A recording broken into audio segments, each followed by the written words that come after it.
Halo para kultivator semua, selamat datang di channel baru saya. Di video kali ini Mimin akan menceritakan sebuah donghua baru yang berjudul Rebirth of the Sword Patriarch.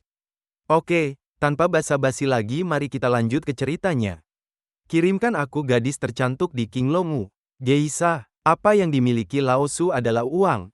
Hahaha, nona kecil, jangan lari. Saya adalah kaisar pedang dari ras Teran, dan saya adalah pedang ras Teran, dan generasi saya tidak akan menyerah. Yun Hao terbaring di tanah tampak menyedihkan, dan kenangan tentang dua kehidupan itu terus-menerus menyatu, yang membuatnya sakit kepala. Dalam beberapa saat, kenangan tentang dua dunia akhirnya menyelesaikan peleburan. Di kehidupan sebelumnya, dia adalah generasi kaisar pedang yang menunjuk ke arah para dewa dan mati dalam pertempuran, tetapi dia tidak tersebar, tetapi terlindung dan terlahir kembali oleh prasasti misterius.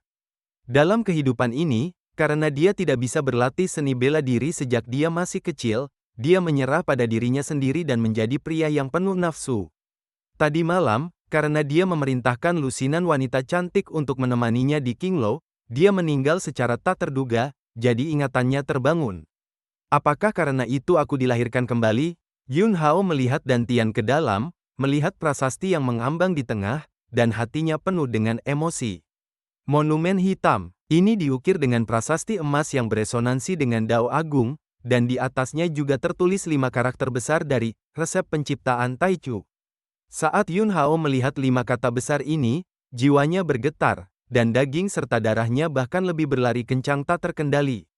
Saat Yun Hao hendak menonton dengan cermat, tangisan sedih datang dari jauh. Haoer-ku. Seorang pria parubaya kekar bergegas ke aula keluarga Yun dan memeluk Yun Hao tiba-tiba. Dia adalah ayah kandung Yun Hao dalam kehidupan ini, Yun Tianquo, yang dikenal sebagai pembantaian pedang besi di kota Liuyun. Yun Tianquo kesakitan, meskipun Yun Hao suka pergi ke Qinglou untuk pelacur, minum dan bermain kartu, tetapi ini adalah spesiesnya, bayinya, mengapa dia mati seperti ini? Pria seperti menara, itu menangis. Yun Hao membuka matanya dan menatapnya, alasan mengapa dia hidup bebas di kehidupan keduanya adalah karena pria yang menyayanginya. Agar dia bisa berkultivasi seni bela diri, Yun Tianquo tidak hanya pergi untuk meminta pil, tetapi juga mempertaruhkan kematian untuk pergi ke Gunung Iblis untuk berburu harta karun untuknya. Bahkan jika pria ini menegaskan bahwa dia tidak bisa mengembangkan seni bela diri dan dia tidak melewatkan sedikit pun untuk memanjakannya. Ayah, Yun Hao berkata dengan lembut, setelah banyak peristiwa masa lalu, dia mengenali identitas ayah pria ini. Ketika Yun Tianquo mendengar suara lemah ini, ekspresinya tertegun, dan kemudian wajahnya menunjukkan ekstasi, bocah Bao, kamu belum mati.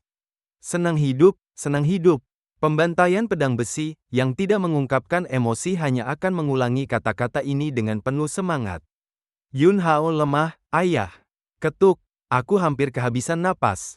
Yun Tianquo terkejut ketika mendengar ini, dan buru-buru melepaskannya. Ledakan. Yun Hao, yang dijemput olehnya, jatuh ke tanah. Yun Hao sudah memiliki luka di tubuhnya, dan ketika dia dilempar seperti ini, ada semburan putih dan hitam di depannya.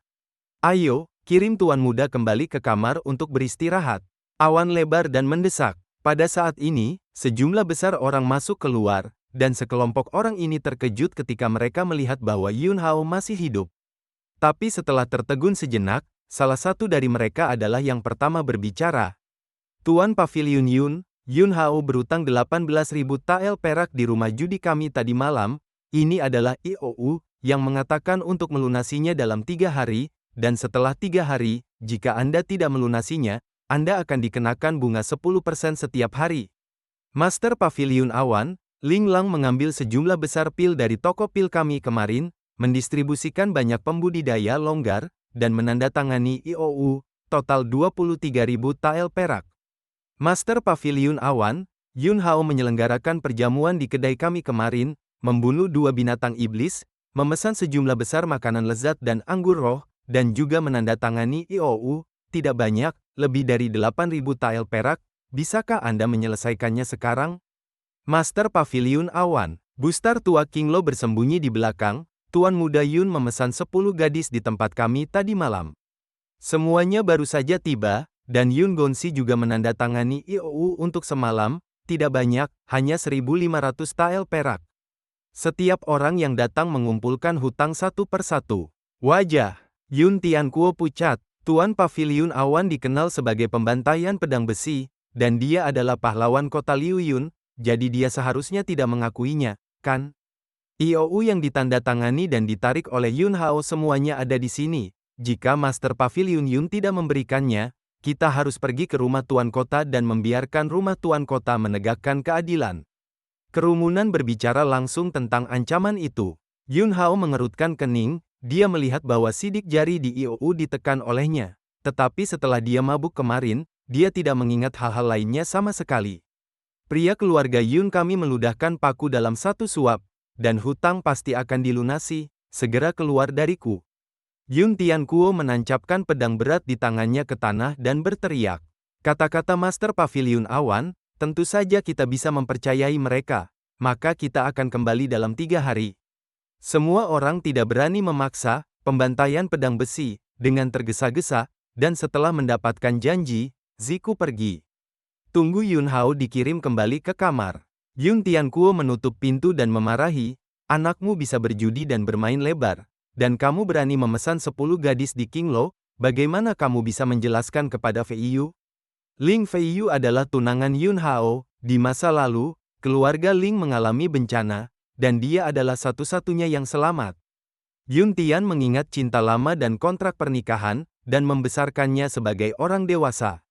Wanita, ini sekarang secantik dewa surgawi, dan bakat seni bela dirinya belum pernah terjadi sebelumnya di kota Liu Yun, dan dia sudah menjadi seniman bela diri di alam Huahai bahkan sebelum dia berusia 18 tahun.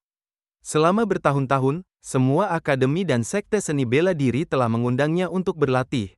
Tetapi Ling Fei Yu telah menolak semuanya, dan telah tinggal di aula seni bela diri pedang gila, membantu Yun Tiankuo mengurus hal-hal sepele, menunggu pernikahan Yun Hao ketika dia mencapai usia 18 tahun. Fei Yu adalah gadis yang baik, Hao keluarga Yun kita tidak bisa menunda orang lain. Yun Tiankuo berkata dengan halus. Jika Rainfall ingin pergi, aku tidak malu. Yun Hao setuju. Sebagai manusia dalam 2 kehidupan, sikap Yun Hao terhadap wanita selalu seperti ini. Orang kepercayaannya di kehidupan sebelumnya, mana yang tidak tertandingi. Ling Fei Yu tentu saja sangat baik, tetapi dia belum mencapai titik di mana dia harus mengandalkan kontrak pernikahan untuk mengikat pihak lain ke sisinya. Pada saat ini, seorang wanita cantik mengenakan gaun biru muda dan sosok sempurna datang ke kamar Yun Hao. Yun Hao diam-diam terkejut ketika dia melihat wajah cantik ini. Bahkan jika dia telah melihat banyak hal di kehidupan sebelumnya, dia harus mengakui bahwa penampilan Ling Fei Yu luar biasa, seperti peri yang turun ke bumi. Yun Hao, berapa lama kamu akan main-main? Wajah cantik Ling Fei Yu sangat lelah. Yun Hao terdiam, pengalaman 10 gadis bermain-main di Qinglo tadi malam dan dikejar ke rumah oleh Bustad untuk meminta akun memang memalukan. Tahukah kamu bahwa paviliun seni bela diri pedang gila tidak dapat mendukungnya karena kamu? Yun Hao, kamu sudah dewasa, bisakah kamu mengerti sesuatu? Ketika Ling Fei Yu mengatakan ini, suaranya bergetar. Dia sangat putus asa untuk tunangan di depannya. Wajah Yun Tiankuo malu. Fei Yu, kamu telah menderita banyak keluhan selama bertahun-tahun, aku punya sesuatu yang ingin aku katakan sejak lama, dan hari ini anak ini juga setuju, jadi aku ingin berbicara denganmu. Anak laki-laki bau di keluargaku. Ini benar-benar tidak layak untukmu. Jadi kalian berdua harus memutuskan kontrak pernikahan. Yun Hao mengangguk di samping setuju, apa yang dia lakukan sebelumnya memang terlalu. Paman Yun, apa maksudmu dengan itu? Apakah Anda mencoba mengusir saya? Mata Ling Fei Yu menunjukkan air mata besar, penampilan yang menyedihkan ini, siapapun yang melihatnya akan merasa sedikit tertekan. Di mana, kamu putriku yang baik, bagaimana aku bisa rela mengusirmu? Yun Tiankuo melihat pemandangan ini dan bingung. Yun Hao sedikit mengernyit, apa maksud wanita ini? Aku akan membebaskannya, apa yang perlu ditangisi? Dan cerita pun berakhir. Sampai jumpa di episode selanjutnya. Bye-bye.